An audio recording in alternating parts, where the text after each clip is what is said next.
I could do this all day. It's Harmless Phosphorescence.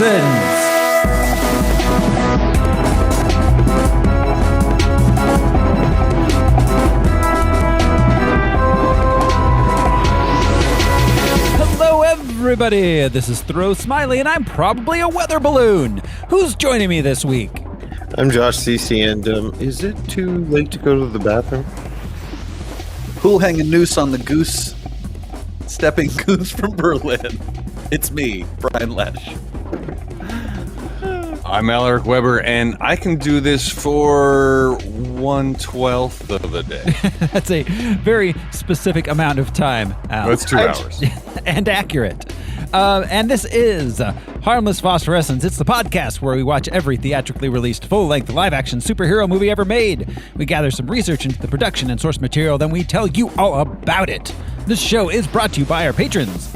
Patrons like executive producers Michael Beckwith and Atticus Burkett, and you can be a patron too. Just go to patreon.com/harmlessentertainment. We got lots of bonus content there. We got a Star Wars miniseries, holiday shows, music shows. We've got shows coming at you every week, and for $1 a month, you can get in on some of that extra goodness. This week, however, on Harmless Phosphorescence, we are watching Captain America, the First Avenger. Rogers, Steven. Just give me a chance. Sorry, son. I'm saving your life.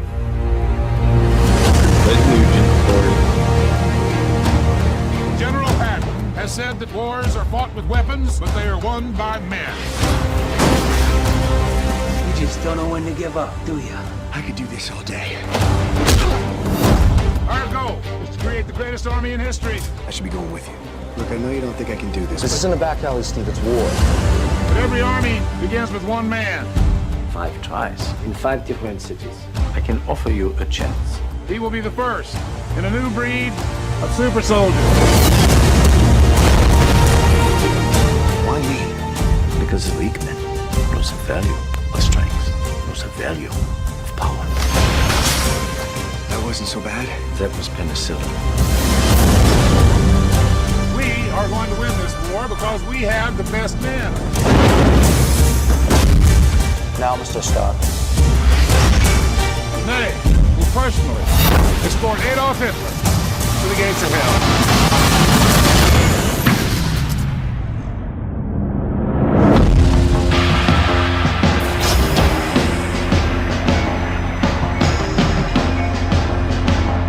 How do you feel? It's all right. Your task won't be simple. Who the hell are you? The first of many. Your enemy is not what you expect. I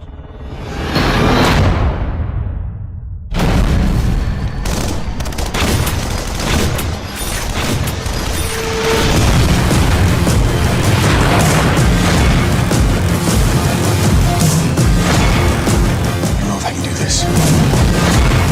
This is why you were chosen.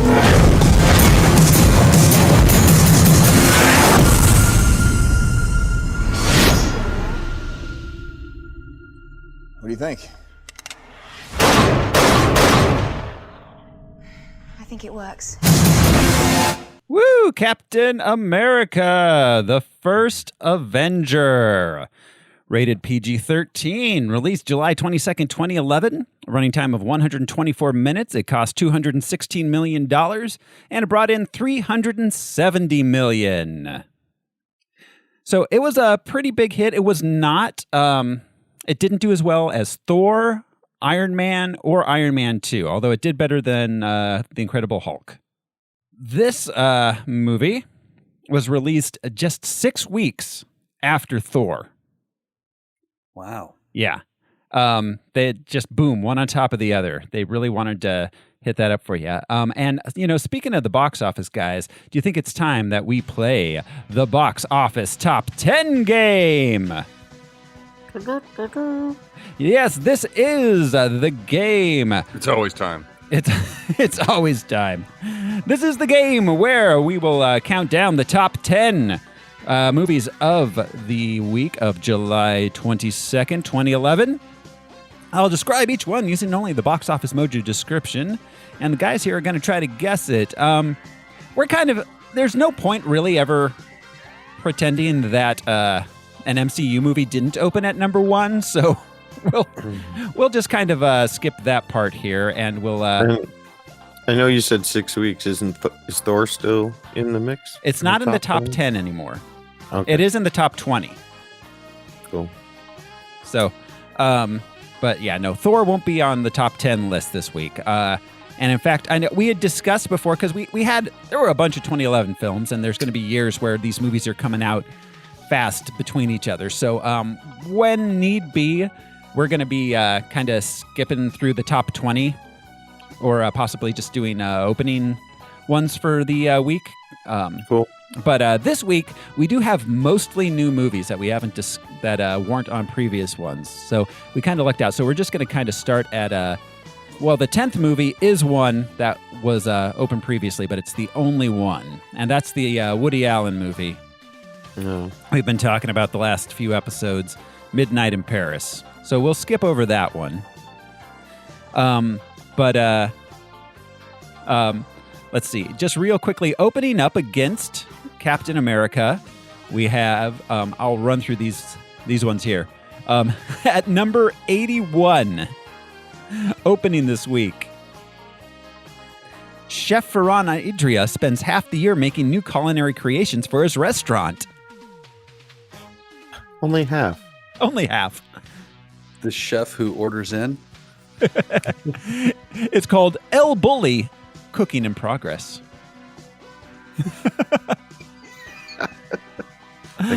Change the title, they could have gotten like 67 or something. Right? Speaking of 67, opening at number 67 this week, 4 young people navigate the suburban wonderland of Metro Detroit, looking for love and adventure on the last weekend of summer. Is it Roller Boogie? No. It's not. Well, one of them, there was one, I think I have the wrong name, but there was one that came out around then that was actually really good. Boogie Roller. Yeah. Any guesses, Al? I'll take that as a no. Roll Bounce. It's called The Myth of the American Sleepover. You were really close, Josh, on both of those. Yeah, both. Opening at number 47, a woman gets entangled in a series of bizarre lies in order to take care of herself and her 12-year-old son.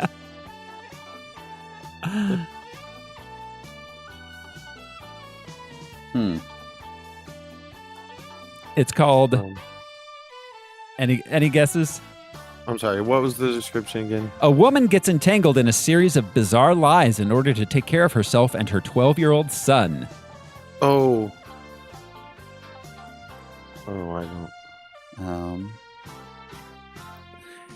I've never heard of this, and I don't recognize the actress on the cover, at least not from this. Having it all. That's actually, a fairly... That's not too far off. It's called A Little... Having some of it. A Little Help. Oh, that's what it's called? Yeah, A Little Help. Number 40. Opening this week at number 40.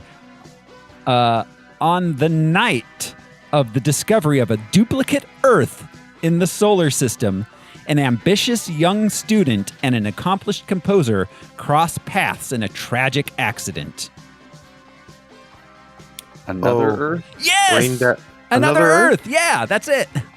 Oh, my God. You get another point. How did Captain America win? For a planet. Yeah. Over another Earth? Yeah, that's a good one. Oh, my God. All right, we got 2 more opening this week before we get to the box office top 10. At number 37, in modern-day Paris, a journalist finds her life becoming entwined with a young girl whose family was torn apart during the notorious Vel de Vive, I said that completely wrong, I'm sure, roundup in 1942. Forget Paris. This is called Oh my God. El Sapale Sarah. It's something French. It's a French word. I assume it's pronounced Jijujugawa. That's French. Yeah, you had an Italian accent for a moment. Your French is getting better, though. Oh, thank you. Never forget Paris. Never forget. You know, the tragic day of October 10th.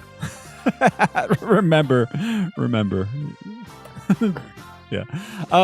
Okay, and our final one opening up against Captain America this week at number 33. A truly honest police officer is transferred to a town controlled by a gangster he has humiliated. The gangster believes he can use good power to bring down this officer who made him look foolish and weak. My Blue Heaven. It's called Sing 'Em. Yeah. No, not. Yeah. All right. So coming in at number 9 this week in the box office top 10, a lazy, incompetent middle school teacher who hates her job, her students, and her co-workers is forced to return to teaching to make enough money for breast implants after her wealthy fiance dumps her. Bad Teacher. Bad Teacher. Yeah, was this the first of that like 2000s like Bad Thing series of movies? Now there's Bad Santa, Bad Moms Christmas, but yeah. I don't know. Was Bad Teacher the first or was Bad Santa the first? Well, Bad Santa was the first, and I think in title only. He made his own kind of movie there. Yeah. But yeah, Cameron Diaz, I believe. Yeah, Cameron Diaz. Opening at number 8. Okay. Well, okay, I'm going to have to leave out some proper nouns here so you don't guess this. While searching for a treat, a creature and his friends embark on an adventure to find somebody's missing tail and rescue a human from an unknown monster called the Baxon. Over the Hedge? No. It's a more classic IP. Shrek 5. Shrekking it up. It was adapted from a series of books. Homeward Bound 7.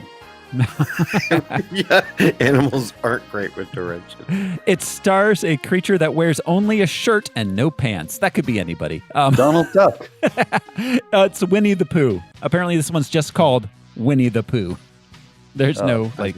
It's his origin story. Not Winnie the Pooh, the Baxon Slayer. Baxon. Yeah. Where does Baxon live in the pantheon of like heffalumps and woozles? Question. Well, heffalumps and woozles are definitely way more dangerous than Baxons. Well, and it's his origin, so like we see him fall into a vat of honey. Yes. And he comes out. Mirror. I'm pretty sure the Baxon is played by Jay-Z because, you know, he said, "I'm back, son." All right. Coming in at number 7. A star racer and his pal head overseas to compete in a race, but the road to the championship becomes rocky as his sidekick gets caught up in an intriguing adventure of international espionage. Is that a Fast and Furious movie? No. Speed Racer? No. This movie is the most insane sequel given what the first movie was about. It kind of ramped up. It is a sequel. It's a number 2. It did kind of ramp up in the same way that the Fast and Furious movies ramped up, but it did it much faster than they did. They took like 4 or 5. Gone in 15 seconds. What if that was a countdown? Gone in 60 seconds, then there's gone in 59 seconds, gone in 58 seconds. Was never here at all. Yeah. Nick Cage would be into that. Yeah. That'd be in anything. This is a Pixar movie.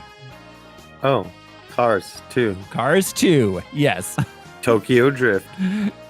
There's a car pope in this movie, which indicates the existence of a car Jesus.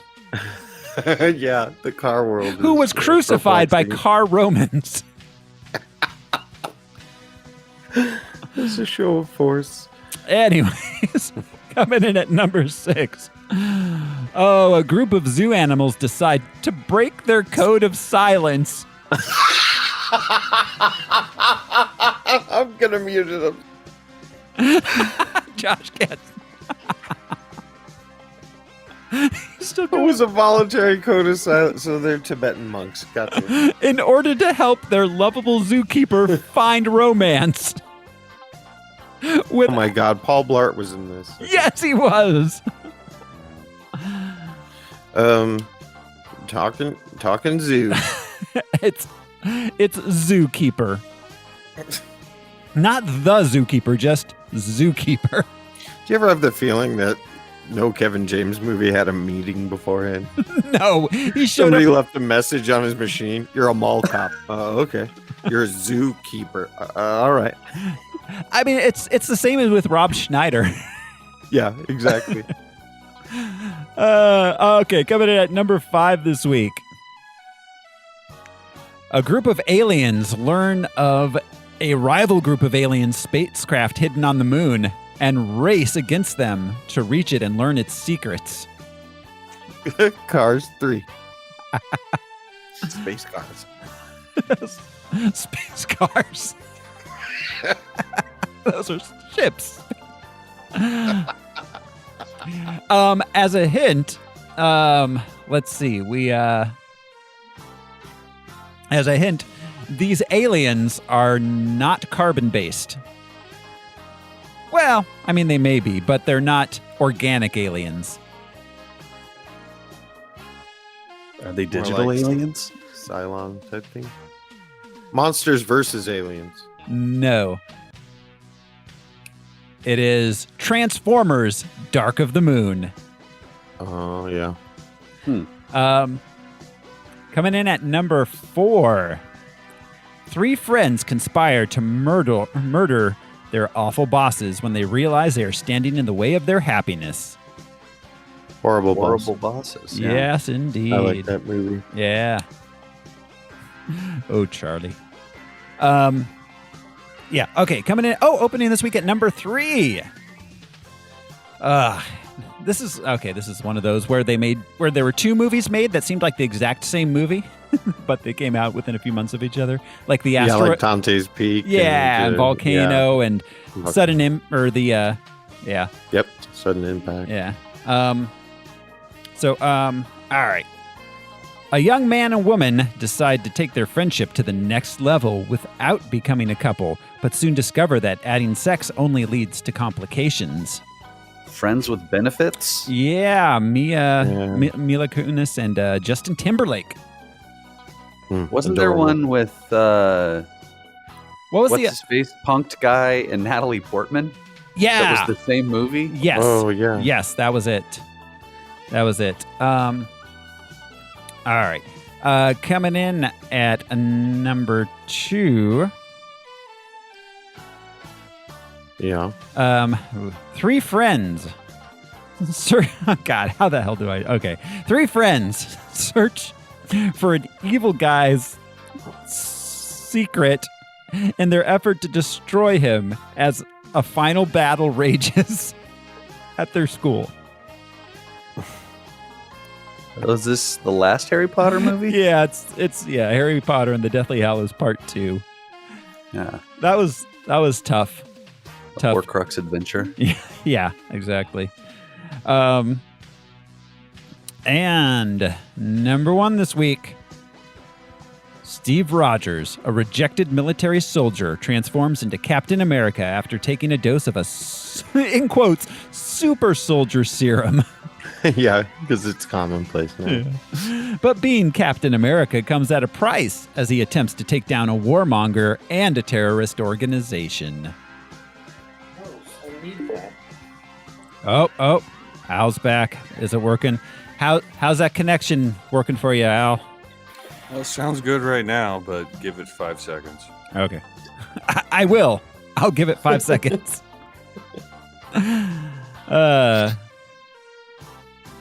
Well, wait till Josh finds the one ring which he dropped. It might take me a minute, but I can hear you talk if I want. Okay.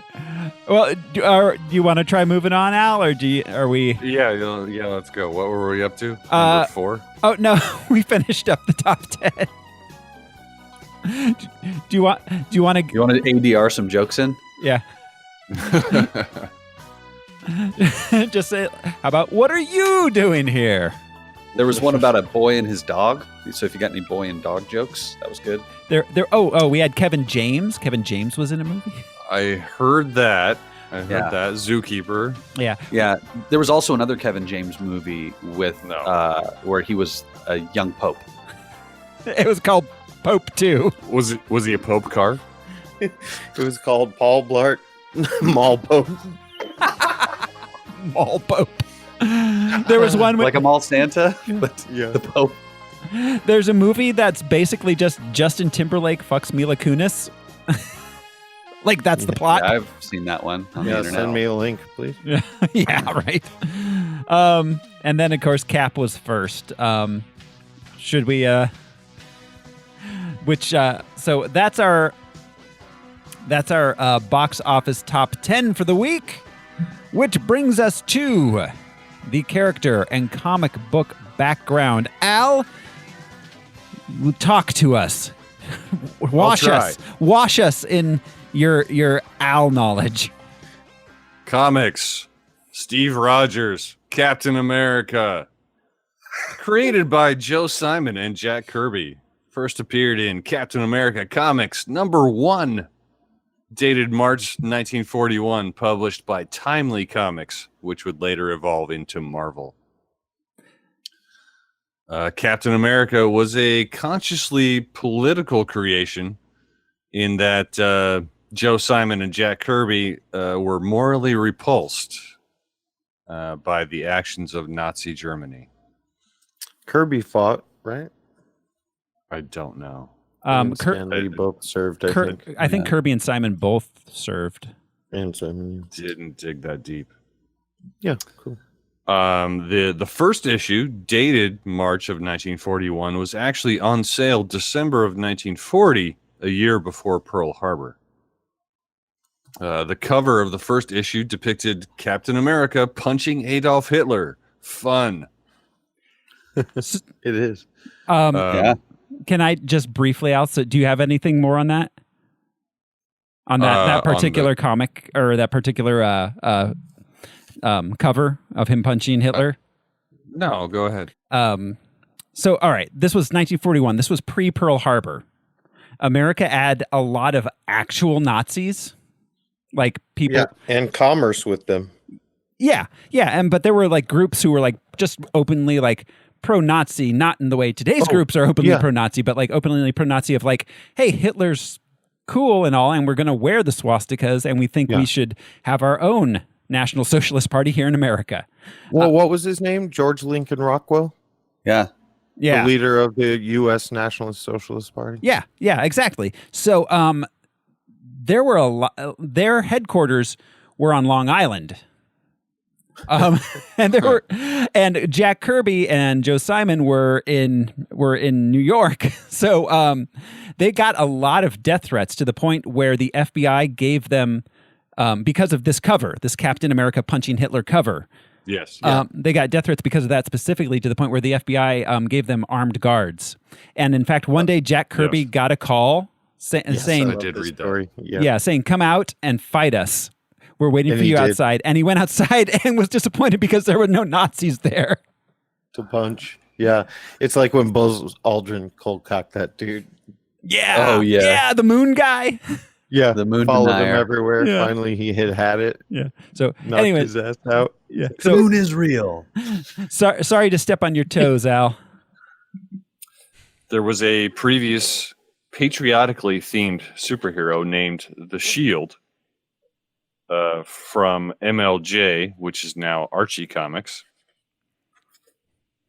MLJ issued a complaint that Cap's original triangular shield too much resembled their character's chest symbol. In response, Cap's shield was changed to the now iconic round shield for issue number 2. Stanley Lieber, now better known as Stan Lee, had his first professional fiction writing task in issue number 3 of Captain America, in which he introduced the use of the shield as a returning throwing weapon. The original run of Captain America sold nearly 1 million copies per month. Wow. With the decrease in interest in superheroes following the war, the Captain America comic book was discontinued in 1950. There was a short-lived revival in 1953, then a full revival of the character in 1964. March of 1964, that is, in The Avengers number 4, in which it was explained that near the end of World War II, 1945, Cap had fallen from an experimental drone plane into the North Atlantic and spent decades frozen in a block of ice. Rogers would continue in a role of leadership for the Avengers for a long time. Subsequent publications of Tales of Suspense, which was later retitled Captain America, revisited Cap's origin and featured war-era adventures with sidekick Bucky Barnes. Stephen Rogers was born in Manhattan's Lower East Side in 1920 to poor Irish immigrants. By 1940, Steve was a tall, scrawny fine arts student and a comic book artist and writer. Huh. Rogers attempts to enlist in the U.S. Army to fight Nazis, but is rejected due to his frail body. His persistence, however, attracts the attention of General Chester Phillips, Tommy Lee Jones, and receives a super soldier serum from Dr. Joseph Reinstein, which was retroactively changed to a code name for Abraham Erskine, Stanley Tucci. The super serum enhanced Steve's strength, speed, stamina, agility, and mental processing. It also grants him accelerated healing and immunity to disease and toxins. Cap is a master tactician, strategist, and field commander.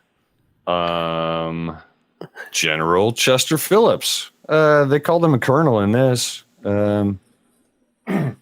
Probably to put him. He was created on by the scene. Stan Lee and Jack Kirby. First appeared in Tales of Suspense number 63, March of 1965. Red Skull. Johann Schmidt. The Red Skull first appeared in Captain America Comics number 1, though at that time his name was George Maxon, owner of the Maxon Aircraft Company, and he wore a skull mask. It wasn't his real skull. Decades later, it was revealed that Maxon was merely a pawn of the real Red Skull, Johann Schmidt, who first appeared in Captain America number 7, October of 1941. With his grotesque skull mask, Red Skull was the poster boy of Nazi intimidation and protege of Adolf Hitler. Red Skull was an impetus for the U.S. to create their own propaganda hero in Captain America. Near the end of the war, Skull has a fight with Cap that results in the permanent horrific disfigurement of his face, as well as Red Skull's own suspended animation due to experimental gases. At one point, Red Skull stole the Cosmic Cube and hijinks ensued. As they do. He's a genius-level intellect. God damn, where's my pipe? Okay. And scientist, expert military leader, and at some point inhabits a cloned body of Captain America, and also gets powers of telepathy and astral projection. Did I mention he was a genius-level intellect? Okay. Margaret Elizabeth Peggy Carter debuted unnamed in Tales of Suspense number 75, March of 66, a Lee Kirby joint. Received her name 2 issues later. a love interest of Cap in the 40s, she was a member of the French Resistance. Peggy joined up with S.H.I.E.L.D. in the 60s, and she would maintain a friendship with Captain America upon his reemergence, and later joined the support staff at Avengers Mansion. Peggy is the aunt of Sharon Carter, another love interest of Steve Rogers. Keep it in the family, as Anthrax says. James Buchanan Bucky Barnes, sidekick to Captain America. He was there from the beginning in Captain America Comics #1. Bucky and Steve met in the Army, not in New York. When Bucky discovers that Steve is actually Captain America, Steve decides to train him. Wait. And things go great from there. More to follow on Bucky at a later date. I didn't know Cap's identity was ever secret. Yeah. It was secret identity for the Howard Anthony Walter Stark. First appeared in Iron Man #28, August of 1970, created by Archie Goodwin and Don Heck. He's Iron Man's dad. Timothy Aloysius Cadwallader Dum Dum Dugan. What a name. First appeared in Sergeant Fury and his Howling Commandos #1, May of 1963, created by Stan Lee and Jack Kirby. And Gabriel Gabe Jones, same stats as Dum Dum. Same first issue. James Montgomery Falsworth. He was that British guy that we saw. Introduced in The Invaders #7, July of 1976, created by Roy Thomas and Frank Robbins, known as the British operative Union Jack, operational in both World Wars. Mm-hmm. Sir, not appearing in this film, Baron Zemo, who was implicit in the drone plot that resulted in Captain America's disappearance. That's all I got. All right. Thank you, Al, for the comic book history there. That brings us to the film production itself. So we're going way back to the 40s. The very first Captain America was the very first Marvel character on screen in the Captain America shorts serials, which aired over a couple years, about 1944. They ended. Those are available free on YouTube if anyone wants to watch them. They come to about 3 hours long, so it's there's some stuff in there. Does he punch Hitler? I think he probably does. I don't know. I haven't watched him. So we'll watch it later. Yeah, together. Yeah, it's a date. We'll snuggle up. Future date. Yeah, a future, not a past date. So in 1979, there was a Captain America made-for-TV movie. In it, Steve Rogers was an artist who traveled around the country living in his van until after an assassination attempt. So, he was given the super soldier serum by the army because... Wait, they tried to assassinate an artist. Steve Rogers? Artist? Steve Rogers, the artist living in his van? Traveling around living in his van, yes. Yeah, is assassination? Yeah, is that the right word? Yeah. Yeah, someone just tried painter. Someone just tried to murder a homeless vagrant is what happened. Right, murder is what we call it. Yeah. Just a painter. Yeah. They did make a sequel to that. And then in 1990, there was a Captain America straight to DVD movie, or well, in 1990 VHS, straight to video movie. That was not good from my understanding. But Captain America did not make it to the big screen at all during those years. Around 97, Joe Simon sued Marvel for the rights the film rights to Captain America. So that's the main reason he didn't show up prior to this. That was eventually settled around 2003. So, but wasn't there a version made that was almost like the shitty Fantastic Four that Roger Corman made? The 1990 straight-to-video one that I just talked about, yeah. Okay, I was trying to keep them in order. The Red Skull was in that one. So this is interesting, and I actually didn't know this. So in 2005, basically, Marvel had an agent, and the agent in 2005 said, "Hey, why don't you start making your own movies instead of selling off your characters?" And Marvel said, he basically went in, had a meeting with the Marvel board of directors, and convinced them of this. So this one fucking agent who worked for like just their agency that they employed is the reason we have the MCU now.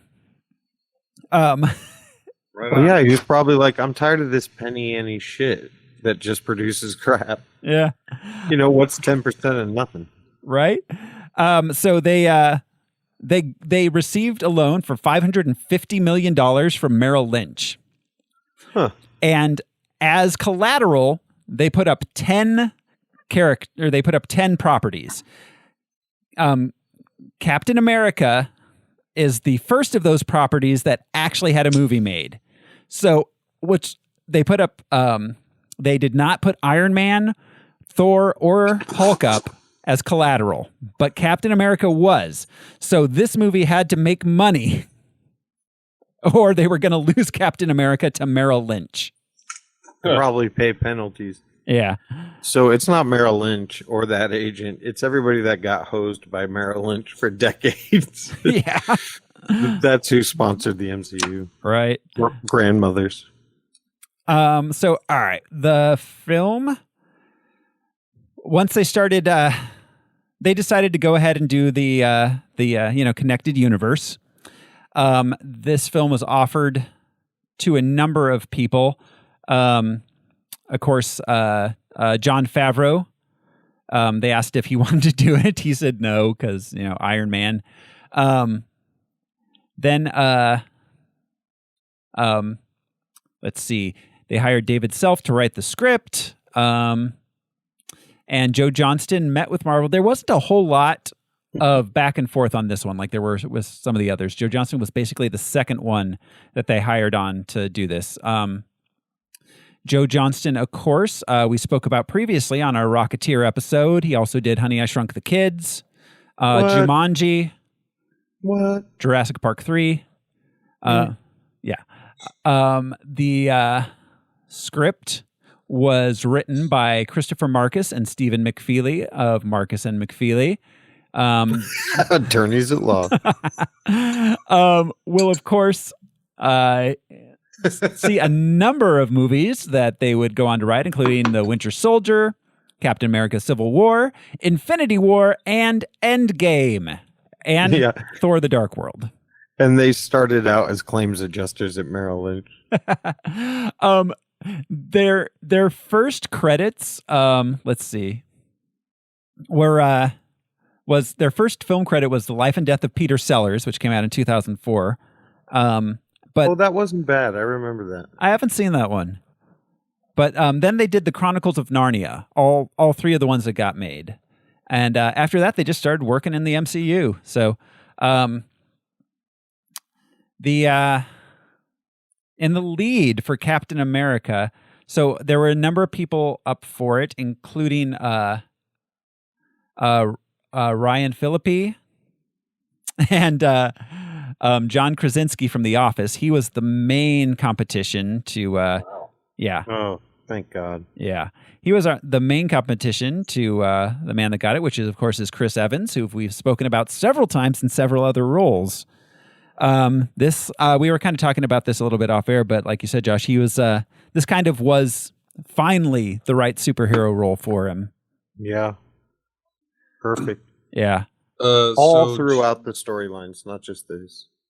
Sorry, go ahead. So Johnny Storm. Was there another one? Johnny Storm, and he was in that Was it? it wasn't Jumper. It was that other one. Flip, Stamp. I don't know. With Dakota Fanning. Yeah. What was that one? I can't remember what that one was called. It was like Push. Push. Yeah. By Sapphire. Yeah. That's right. Yeah. So all right, Tommy Lee Jones as Chester Phillips. I can't believe we haven't had him before on this show. We have. What was he in? Batman. Oh fuck, he was Two-Face. Oh, he was Two-Face. Fuck yeah. Okay, yeah. So we have talked about him before. He won an Oscar for The Fugitive. Yeah, and he almost has a fugitive scene in this. He's like, "I want you to look everywhere." And I just wanted him to be like in every doghouse, outhouse, boat. Boathouse, cat house, up house, down house, my house, your house. So many. There's a lot of houses. House. Yeah. So we got Hugo Weaving as Red Skull, Johann Schmidt. So Hugo Weaving, of course, he was. Has he been on before? Honestly, I can't keep track of it anymore. I don't think so. I don't think so. Yeah. He was Elrond. He was Agent Smith in The Matrix. He's Hugo Weaving, man. Oh, he was V in V for Vendetta. Forgot about that one. He also voices Megatron in the Transformers movies. Okay. Yeah, that's crazy to me. So, all right, we got Haley Atwell as Peggy Carter. She this was kind of her. This is the film that thrust her into like the spotlight. She looks like an old timey dame. She does. She really does. Prior to this, she was just looks good doing it. Yeah, she does. That's what I meant. I love that aesthetic. That USO 1940s. Prior to this, she did a lot of British theater and BBC stuff. Running through this. She got her own show. She did, as Agent Carter. After this, yes, she'd be as Agent Carter for 2 or 3 seasons, I think. Two seasons, I think. Okay. She became Peggy Carter of Mars. Sebastian Stan as Bucky Barnes. We talked about him on our monthly movie episode, The Martian. But this is our first time talking about him in Harmless Phosphorescence. I've talked about him a lot with our general manager at the music store, in that he is so unrecognizable that like every time you see him in a movie, you're like, wait, is that yeah? Is that the same guy? Yeah, kind of. But it is. Yeah. It And was. like so many in the Marvel universe, like a character that I had no idea I would grow to love as much as I do. Oh God, yeah, absolutely. Sort of a side character. Absolutely. Dominic Cooper played young Howard Stark. Oh God, let's see. He was in Preacher. He would reprise his role in the Agent Carter series. He was in the film adaptation of Mamma Mia. So good for him. You definitely see how he becomes John Slattery. Yeah. Yeah. Oh, yeah. You can see it for sure. That's an older version of that guy. Mm-hmm. I want to say he was really good in Preacher. Yeah. Oh. Yeah.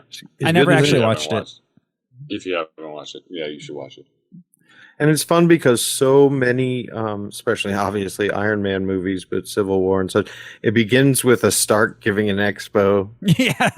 Kind of thing. Oh, I the love Starks. Yeah. We got Stanley Tucci. The Tooch. Playing Erskine, the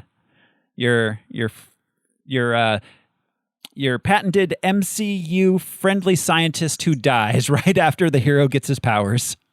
And by the way, that happened in the comics as well. Mm-hmm. He died right after giving Captain America his powers. Okay. In the comics. Well, and it was common. Einstein was those scientists that escaped early. Yeah. Yeah. They were like, fuck that. Yeah. Yeah. Tucci, his first film was Prizzi's Honor. Wow. Yeah. Ben, he's, oh my God, Easy A. I love. Oh, he's so funny in that. He is the best in Easy A. I want Stanley Tucci to be my dad. When he's at the table with his adopted son, who is African American, but he's just like, so where are you from originally? Just joking constantly. Have you guys seen the SNL sketch where instead of Gucci Gang they do Tucci Gang? Tucci Gang, Tucci Gang. Tucci Gang. He shows up at the end. Yeah, he's in it. Yeah. He was Puck in Midsummer Night's Dream. Was that the one with Denzel? No. Who was that with? Or was it a 90s one? Yeah, the 90s one. Who was Kevin Kline? Oh, no. Oh, the Midsummer Night's. Okay, no, I was Much Ado About Nothing was the Denzel 90s Shakespeare. Kevin. Okay, that's right. All right. He was also one of my favorite low-key comedies is Big Trouble. It's based on a Dave Barry book. Yeah. And everyone's in it. There's so many people, but yeah, he plays a great character. We got Neil McDonough as Timothy Dum Dum Dugan, Derek Lucas Gabe Jones, Kenneth Choi as Jim Morita. I'm from Fresno, Ace. Let's see. Bruno Ricci as Jacques Dernier. J.J. Field as James Montgomery Fallsworth. Toby Jones played Armin Zola. Richard Armitage as Heinz Kruger. And let's see. Originally, the Senator was going to be played by Jeff Goldblum, which was weird. Let's see. Natalie Dormer played Lorraine, the private that makes out with Cap. Probably best known as Marjorie Tyrell in Game of Thrones. Jenna Coleman played Bucky's date at the beginning, best known as the 12th and 13th Doctor's companion. I can't remember the name of her character in Doctor Who. And Laura Haddock played her friend, the date that was supposed to be for Steve. That's Meredith Quill from Guardians of the Galaxy. So James Gunn jokingly says, it's unclear whether he really means it or not, that's Peter Quill's grandmother. Oh, okay. So that basically... Yeah, go ahead. I want to give a quick shout out to Neil McDonough, who played Dum Dum. He went on to play Damien Dark, great villain in the Arrowverse on the CW. Okay. Yeah, he's been in Arrow, Flash, Legends of Tomorrow, all those. Damien Dark. He's awesome. Huh. Cool. Okay, so I have a few Rotten Tomatoes reviews here. Daniel B. writes, another classic with a shining performance from Chris Evans. Daniel M. writes, real Captain America is 300 pounds, can't read, and never leaves his couch. These movies are part of the reason the USA is crumbling. I wish it was that easy. Right. Stop making those. Cool. Utopia. And this is hilarious. Daniel L. writes, while it was a long movie, it still had me entertained the whole time, and the kills were awesome. 4 stars. Daniel S. writes, even though this movie is 2 hours, it still had me entertained the whole time, and the kills were awesome. So Daniel logged in as Daniel L. reviewed it and then thought, you know what? I need to review this movie again, but they can't know it's me. So I'll be Daniel S. That's like shit I used to pull with the Columbia Music House. Oh, God. Yeah. It's got 80% on Rotten Tomatoes. And that brings us to the film itself. Fellas, you ready to jump into this thing? Yeah. God damn it, Josh stole it. Is it too late to use the bathroom?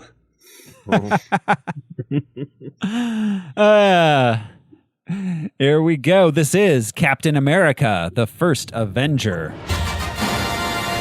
We open on the Arctic. There's a crew of scientists that have been called in because a Russian oil drilling team found something in the ice.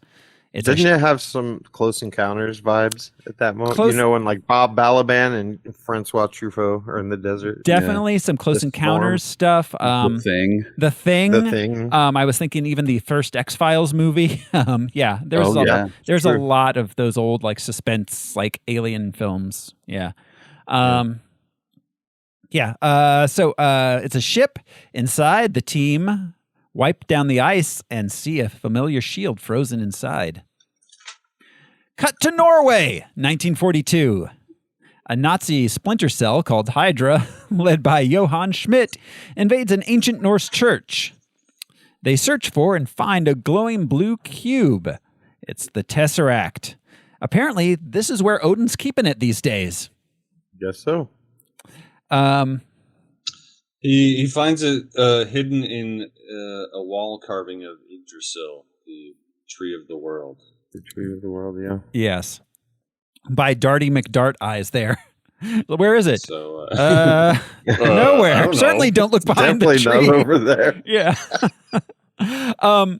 So there's tying into Thor mythology. Yeah. Yeah. Yeah, exactly.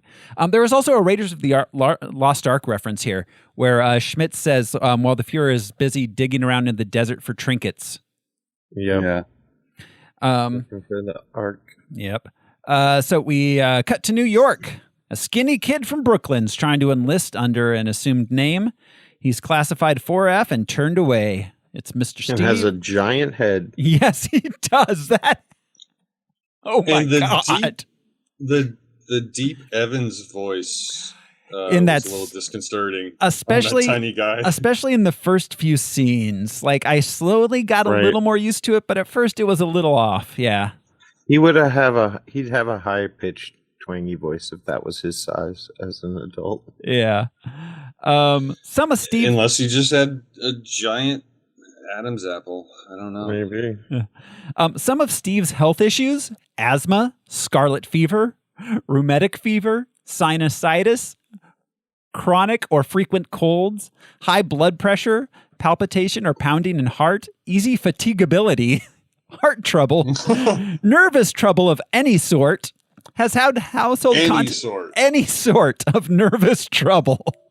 And bone spurs. Yeah. Has had household contact with tuberculosis, a parent or sibling with diabetes.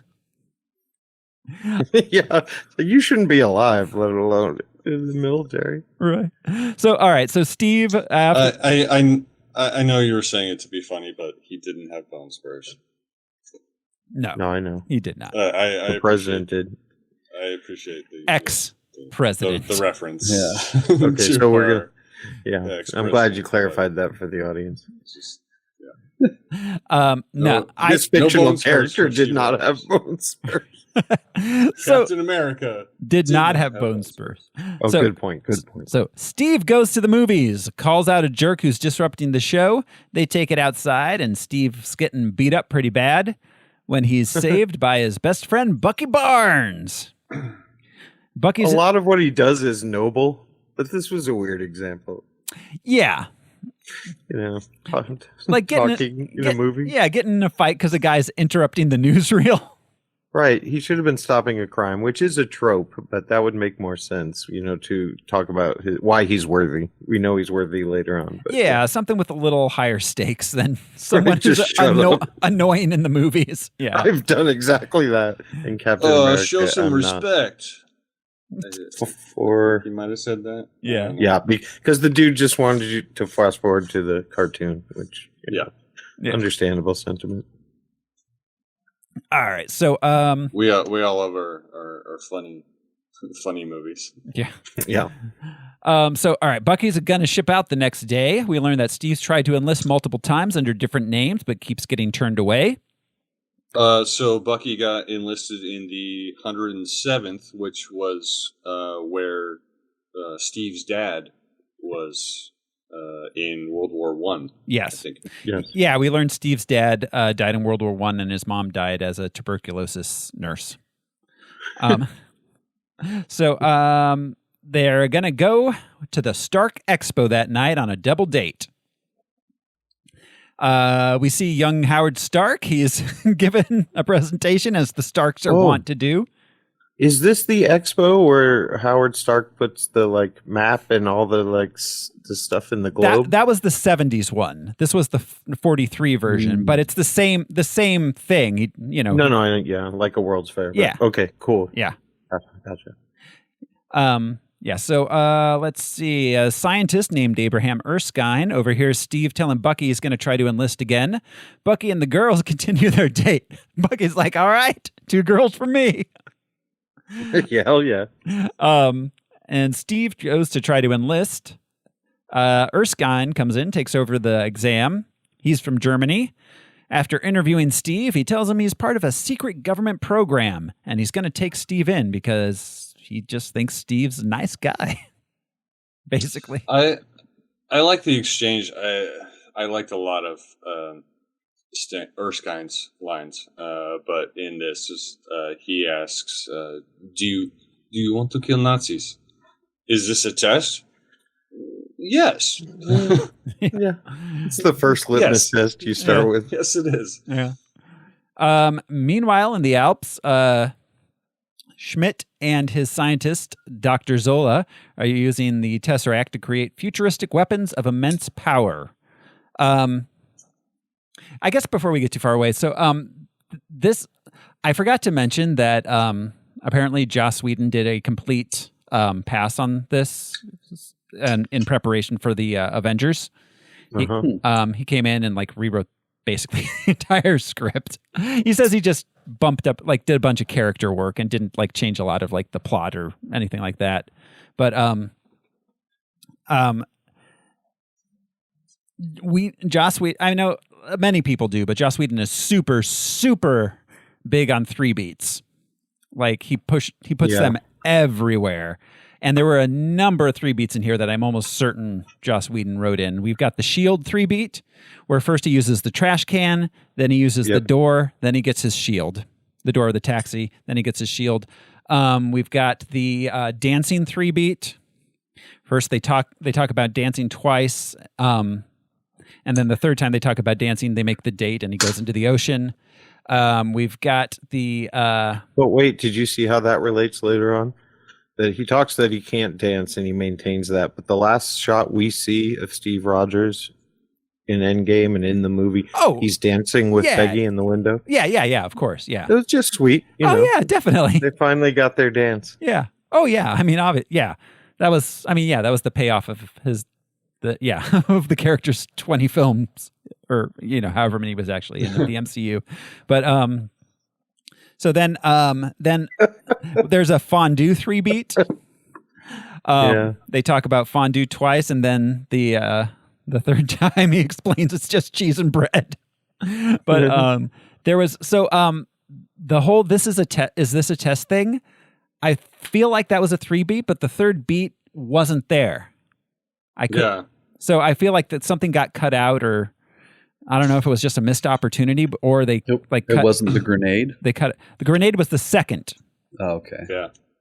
The second beat. The third beat, I feel like maybe they just cut a line or a scene somewhere. Erskine got killed before the third beat. Yeah, but I mean, it would have been Steve. Yeah, I know. I got it. All right. Anyway, so back in the USA, we rejoin Steve, who's in training with other soldiers. We meet Agent Peggy Carter of Great Britain, who's helping with the secret government program. We meet Colonel Philip. And punching mouthy recruits. Yeah, she is. Yeah. We meet Colonel. She's a great character. She is. She really is. This is probably one of the better comic book, women's comic book characters we've had so far. Still doesn't pass the Bechdel test by a mile. Exactly. Right. But in that first scene where she tells that mouthy recruit to step up, he's like, "Put your right foot forward." Like, okay, and then just punches him. Yeah. it was. I Well, don't to know. get him off his balance. He was Yeah. trying to teach the hokey pokey. Yeah. if you approach with the leg you're going to swing and hit with, obviously you plant it and give it strength. But if you're just stepping if you're playing the hokey pokey, then you've just thrown off your center of gravity. Yeah. Well, yeah, because and your balance is probably still on your back leg, so you're easy to tip over. Right, no pressure on the right. Okay. So, Colonel Phillips explains they're going to choose one man from the candidates to become the world's first super soldier. Steve's weak, but he's Spartan brave. Colonel Phillips wants to pick another soldier, but Erskine likes Rogers. He wants to pick the asshole that got punched Yeah, the bully. for smart mouthing and Hodge. basic training. Hodge, yeah. So Erskine does pick Steve. They have a heart-to-heart that night before the procedure. They talk about Erskine's past, where he tells them about Schmidt, how Schmidt took Erskine's serum before it was ready. It gave him super strength, but had side effects. He tells them it just amplifies what's inside people. It makes good men great, but bad men even worse. This was the other great Erskine line where he pours them both drinks. Schnapps, and yeah. it's like, schnapps. It's like, oh no, you have procedure tomorrow. No fluids for you. Yeah, so he drinks It's it like- himself. Yeah, it's like, I don't have procedure tomorrow. I drink it now. But you are going to be performing the procedure, doctor. Well, yeah, we made that. It's just schnapps. Well, and Steve's like, well, then we'll drink it after. And he's like, no, I'm going to drink it right now. I poured it into a glass. We cut to Brooke. It's poured. It needs to be drunk. Yeah. Yeah. Don't put By booze back someone. in. By me. Unless you stole it from your dad. We cut to Brooklyn. Steve and Peggy are on their way to the procedure. They talk about dancing. We saw briefly in Germany that Schmidt and Zola know that Erskine is in Brooklyn. They're going to send a Hydra agent to kill him and steal the serum. Schmidt was getting his portrait done. Yes. Yeah. That painter was awesome without a single line. Yeah, he was. He just looked so terrified. Yeah. Yeah. Yes. Steve and Peggy arrive. Rightly so. Yeah. Yeah. Right. Imagine if you fuck up that portrait. Oh, Jesus. So Steve and Peggy arrive. They go into a secret lab under an antique shop. There's various government officials there, as well as Howard Stark and Erskine. They strap Steve into the machine, inject him with the serum, turn it on. It sounds painful, but Steve They and saturate him with Vita rays. yeah, which is the most 1940s sounding bullshit Are ever. they like It really is. just beaming vitamins into I his guess. body with the Vita Yeah. rays? I suppose. I don't know why that's so painful. To stimulate growth? He needs more Dr. McGillicuddy's patented tonics.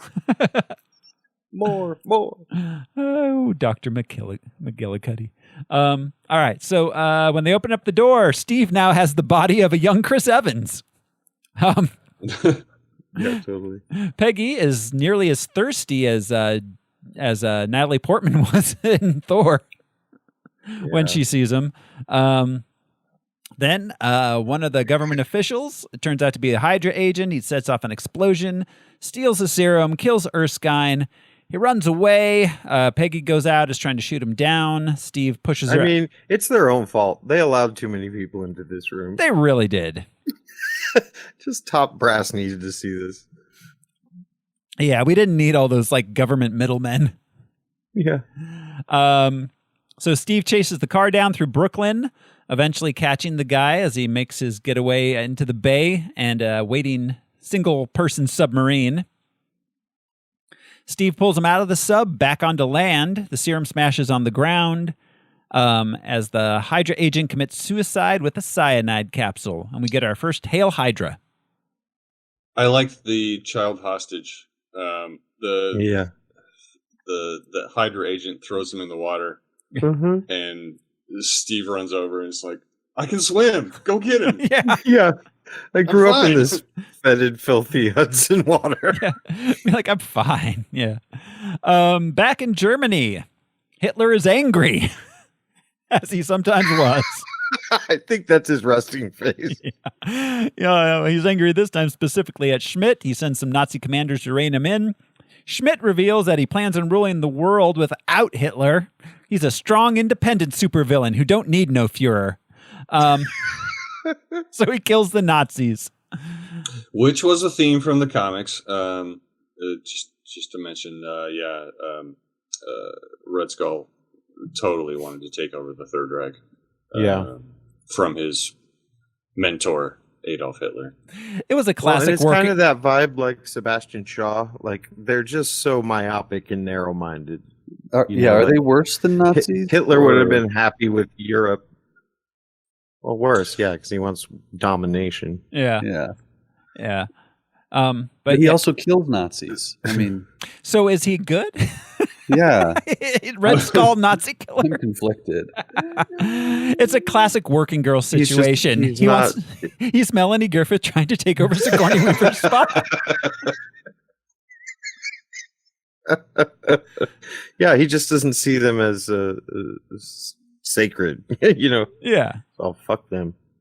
Back in the USA, Steve is told he'll have to either spend his life in a lab to be studied, or he can go be a traveling performer, hawking war bonds and promoting the war effort.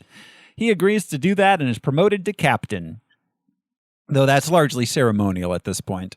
Yeah, they go through all that trouble. They see him in action. They go through the trouble. But even then, the whole purpose was an army of super soldiers. And then those are the two options for him. Yeah. Oh, why not send him into battle? Right. Yeah. Yeah, it's true. We only have one. Let's put him on a stage. Yeah, exactly. We won't use him. We found other candidates, but not one of them accosted a guy in a movie theater. Well, I mean, they don't have the serum anymore. So. Yeah, that's right. So, all right, we get a montage. Our first montage. He's performing, acting in movies, traveling. Second montage. What was our first one? The first one was the training. Steve not doing so well. Yeah, that's right. That's right. Our second montage. All right. So he gets a shield and his costume. He gets the Captain America moniker. The montage ends in Italy with a regiment of soldiers who just want to see the girls. Oh, there was a shot of Steve drawing. He was drawing a monkey on a unicycle. Yeah. And this was because he was an artist in the comics. Oh, yeah. Oh, and he was an artist traveling in his van in the 1970s version. Oh my God.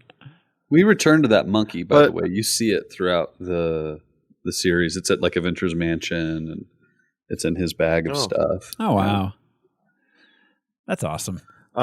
Yeah. So it's always funny when people in an audience have vegetables to throw. But ostensibly all these soldiers were going to like a girly USO show. So without Captain America, what were the tomatoes for? Like, that chick's legs suck. For snacking. Yeah. You're going to just eat a tomato. Yeah. All right, snacking. I got my hat, I got my ticket, I got my rotten vegetables. Yeah. We're good to go. Yeah. I mean, it was the Penguin who said, "Why does everyone always bring cabbages to a speech?" At Danny DeVito in Batman Returns. Yeah.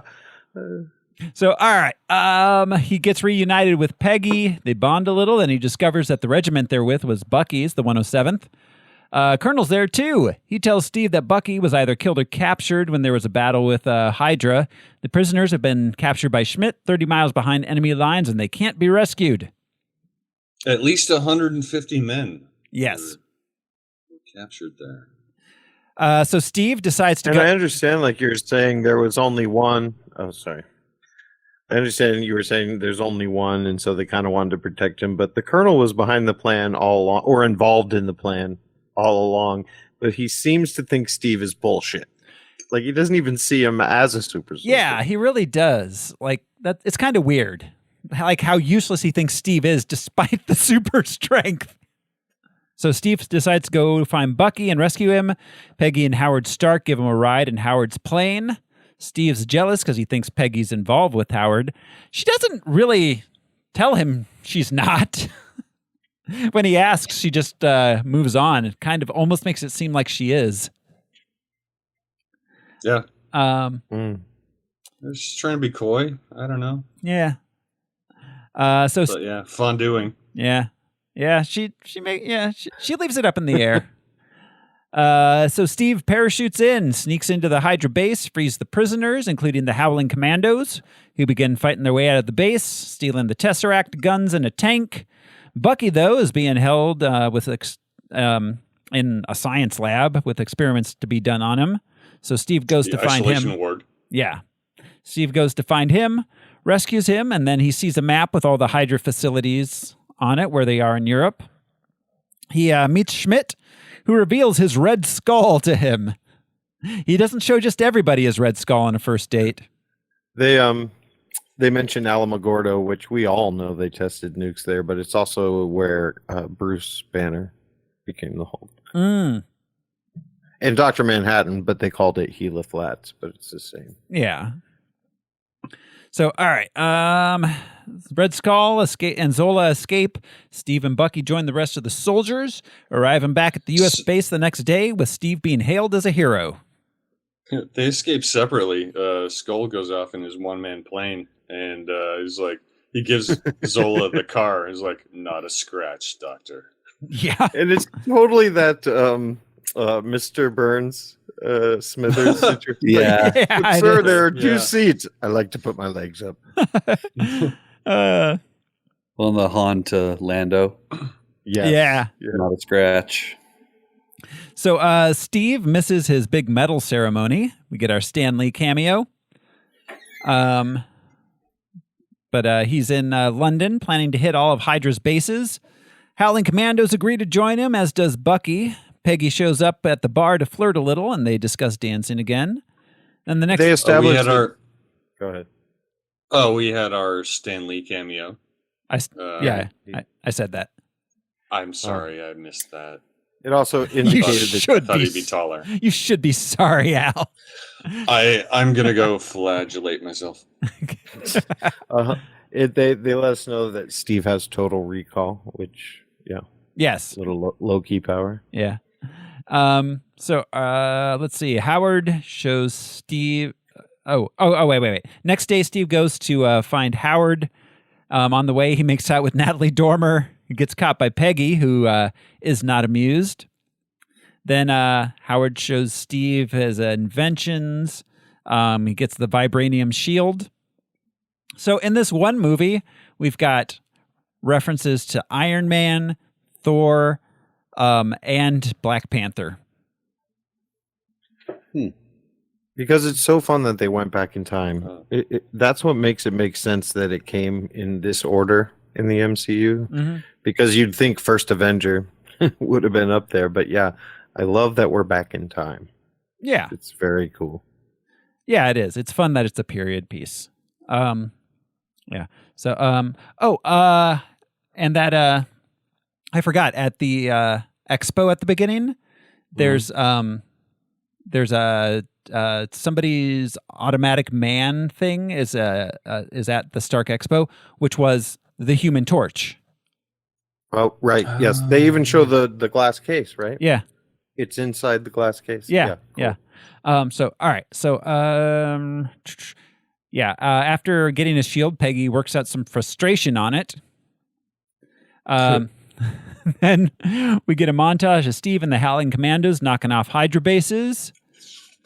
Then we get to the train heist. Dr. Zola's on a train, so they're going to raid it. Steve and Bucky get on board. They're fighting through the train. A hole gets blown in the side of it, and Bucky falls out into a ravine, apparently to his death. Yeah. So it's gonna be a while till we see Bucky again. They capture Dr. Zola, who is interrogated by the Colonel. I liked that line. It's a steak. What's in it? Cow. Yeah. That was the most 1940s shit I have ever seen. A steak and a glass of whole milk. And a couple of potatoes, yeah. Yeah. Potatoes and broccoli. Yeah. Yep. Broccoli, right. Steak and milk, man. That is some 1940s red-blooded man shit. Well, and what's in it? It's like, yeah, there was beef in Germany. Yeah. Well, I mean, I think he was, is it drugged or something? I think is what he was. So, all right. So Schmidt. Okay. So Dr. Zola gives them the location of the last unknown Hydra base, tells them that Schmidt's going to take over the world. Then in London, his target is everywhere. Yes. In London, Steve discovers he can't get drunk. Peggy comforts him over the death of Bucky. They plan their raid on the Hydra base. Then the next day, they decide Steve's going to just go up to the front door and get captured. Gets brought before the Red Skull. They trade barbs, but then just as Red Skull is about to kill Steve, the Howling Commandos and the rest of the army attack. We had a Wilhelm scream back at 1 hour, 32 minutes and 34 seconds. One of the guys falling off the motorcycle. One of the Nazis. I'm sorry. One of the Hydras falling off a motorcycle. Yeah. Gave us a Wilhelm. Very Indiana Jonesy with the motorcycles and the Nazi style iconography. Yeah. So, all right.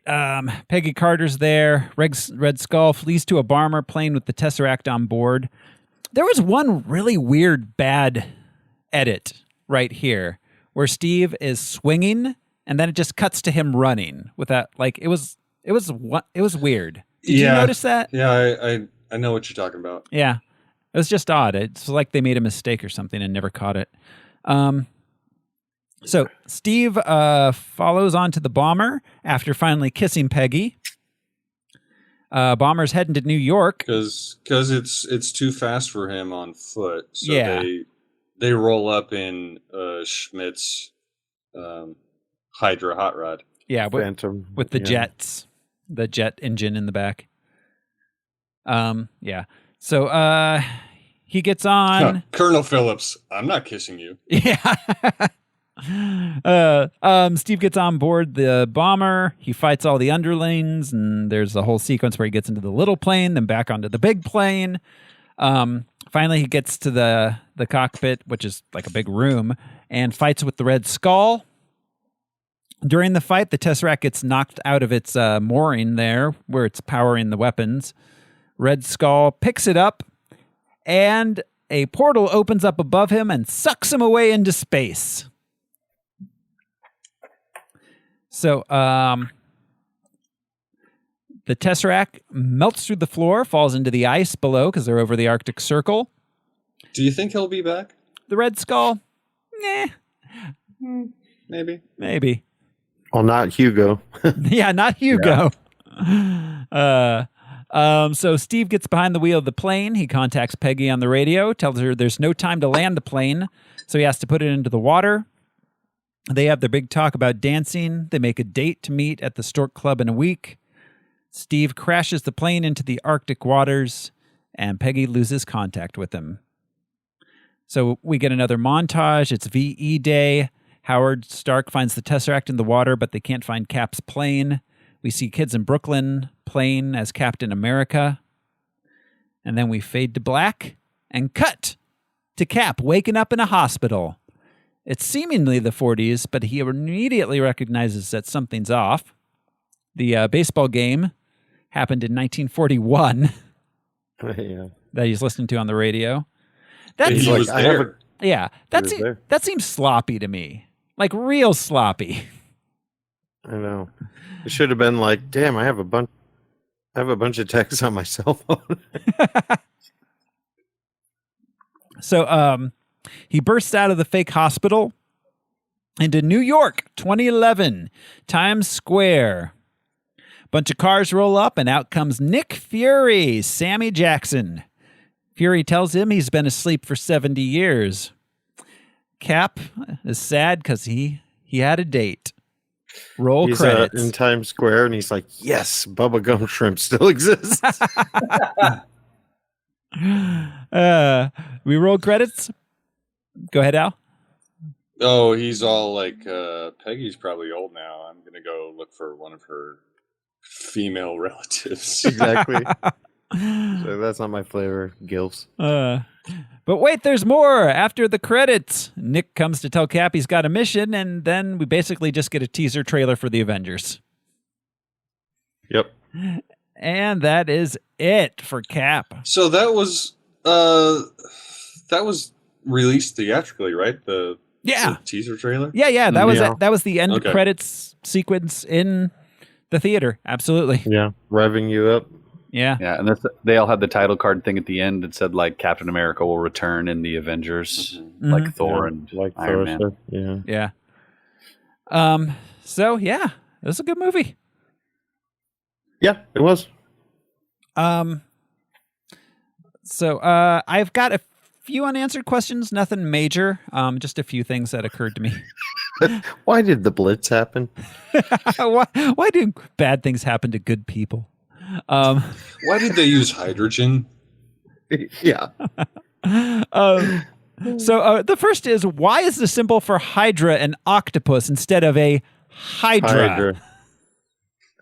I think aesthetics, but yeah, I guess so. But also, it's bugged me for years. I mean that they're many reaching, but you're right. Their slogan is "Cut off a head, two more grow." Yeah, because Hydras like have multiple heads, so like they could have had a symbol with multiple heads.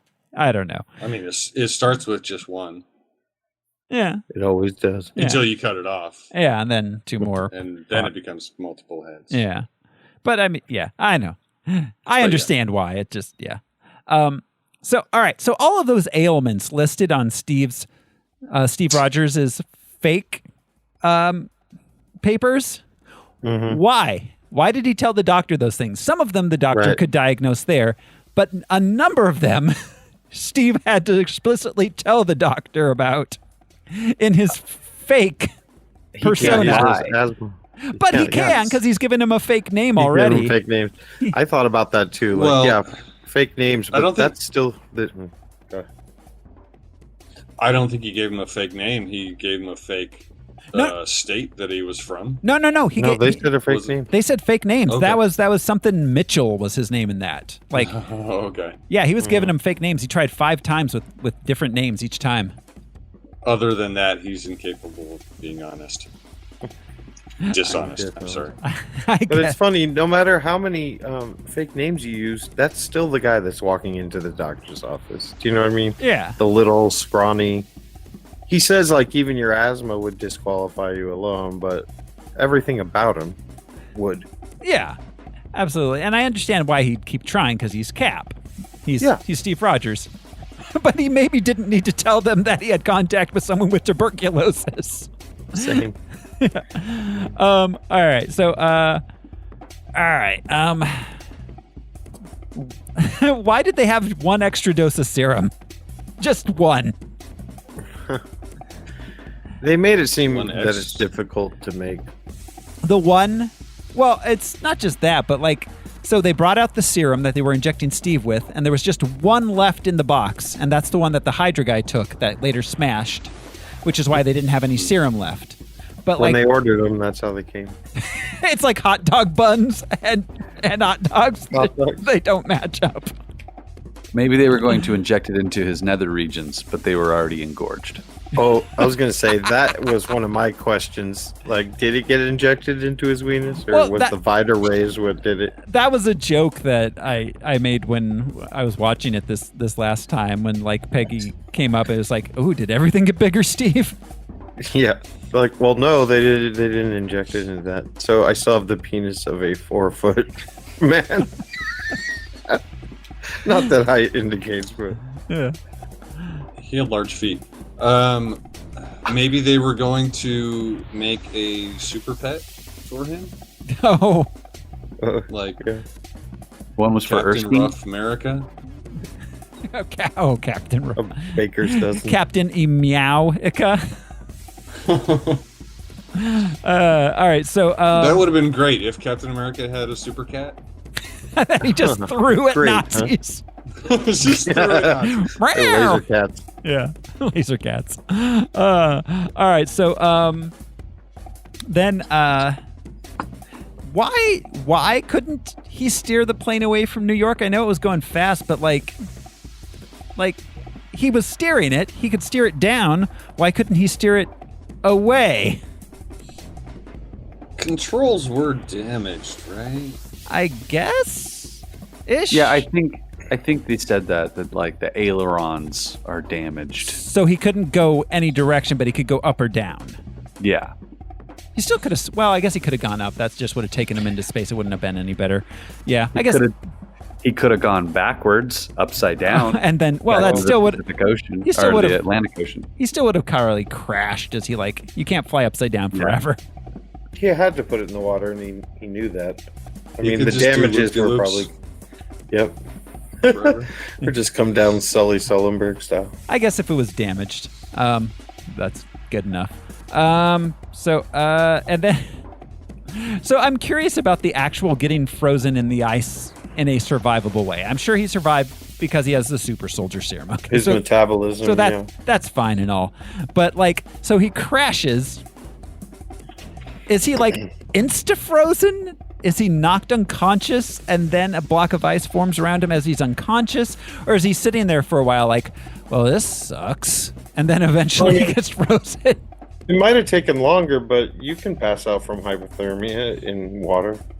Well, I think the windows, were all broken, so he probably froze pretty quickly. Just like he was and he was in an ice tray, essentially, because he was sitting in the cockpit and it formed around it. So, all right. It's lucky that he froze faster than he could drown, because he did go into water. Yeah. How does the serum deal with that? Yeah. So, all right. That's all I had. Any other thoughts on it, guys? My only questions are unresolved, I think, throughout the entire MCU around the Tesseract. Yes. Yeah. Yes. There's I'm a lot frustrated of every time I see it. There's a lot of Tesseract questions for sure. I will say this rewatch made me think maybe the way that they transfer the energy from the stone itself to the weapons is because it's the space stone. But also, I don't know. But you're right. People acquire it, and there seems to be no explanation. Oh, yeah. So it if seems like Odin they're siphoning power from it. Yeah. Why was Odin keeping it on Earth? That doesn't seem like the safest. It's the jewel of his treasury. They said. So you're gonna let the Midgard's people have it? We see it in his armory. So how did he get it at the bottom of the ocean? I don't know. It's just odd.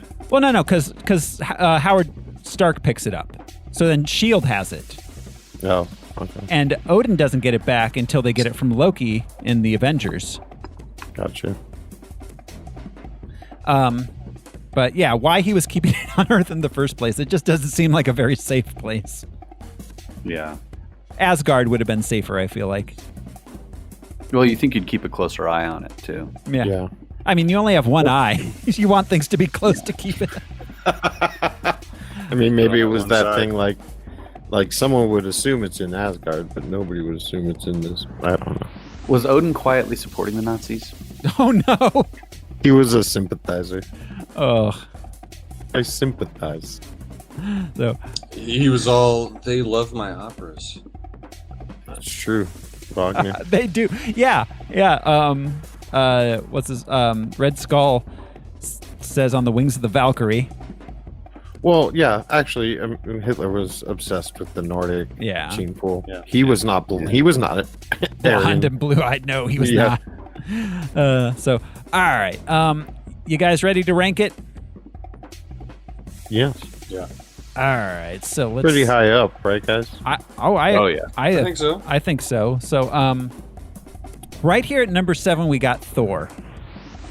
At number 2, we got Iron Man. Those are our top 2 MCU movies. I don't think it's better than Iron Man, but I think it's better than Thor. Yeah. I agree. I love The Dark Knight. I love Batman Begin. I love Spider-Man 2.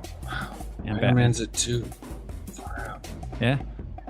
Well, it kicked off the MCU, and it really did it well. It was just on its own as a movie. I found it to be just incredible. It was one of my favorite viewing experiences we've had so far in this. Well, and it set the tone. Like, we're taking this seriously. This is a world. It's not goofy. It was a breath of fresh air. Iron Man did not feel like other superhero movies at the time. When we got to it, it felt like something new. Yes. Yeah. So I personally think it's better than probably the first Spider-Man. Where I start debating with myself is around Spider-Man 2, Batman 89. That area is what I'm kind of looking at and thinking about. It's not as memorable as either of those movies are. Not that that's necessarily a metric that we track. I just think Sam Raimi really got into it with Spider-Man 2, and I think it's a great movie. Batman 89 means so much to all of us, but as much as I liked Thor, I think it's better than Thor. I think I could argue with you that it's better than the first Spider-Man, as far as an introduction to a well-loved, known character. I mean, even that aside, I think as a movie, it's probably as good or better than the first Spider-Man, personally. That's true, because that ended on a really lame note. I know it was from the comics, but the way he vanquished the Goblin was just... Yeah. It wasn't the Nazis. Yeah, it's better than the first Spider-Man. Yeah, and this expanded the universe in interesting ways. Yeah. Also, set a lot of stuff up. First Infinity Stone connected Thor and Iron Man.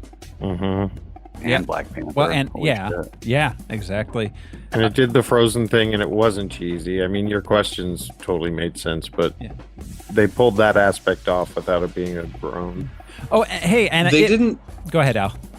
I was just. They didn't show him frozen, and I thought that was a great choice. Yes, it was, because that would have been cheesy. That would have been cheesy. Would have made your question bigger, because he would have been in a coffin-size ice block. Yeah, I'm glad they didn't. Yeah. I was just going to say, if we believe James Gunn, then it also connects to Guardians. Cool. So between Spider-Man 2 and Spider-Man? Yeah, we all agreed on that? Yeah. It's not better than the first Batman. It's not. So, all right, so we'll put it right there at number 6. Captain America, the First Avenger. Our number 6, that is up there. It will be unseated, I believe, but that's it belongs there. Oh yeah, I think there's going to be a number of movies over the next like 80 movies we do that a number of them will be up there. A number of them won't be. I forgot that Thor landed so high. I'm glad, because it's sort of an underappreciated superhero movie. Yeah, I think that was our final verdict. Like, we hadn't seen it as much, and then we went back and we were all like, huh. I think in my mind I was getting Thor and Thor the Dark World kind of mixed together, because I don't think Thor the Dark World is going to hold up as well as the first Thor. I agree. I don't remember it at all. It's all a dark blur. All right, that is it for Captain America, which brings us next week.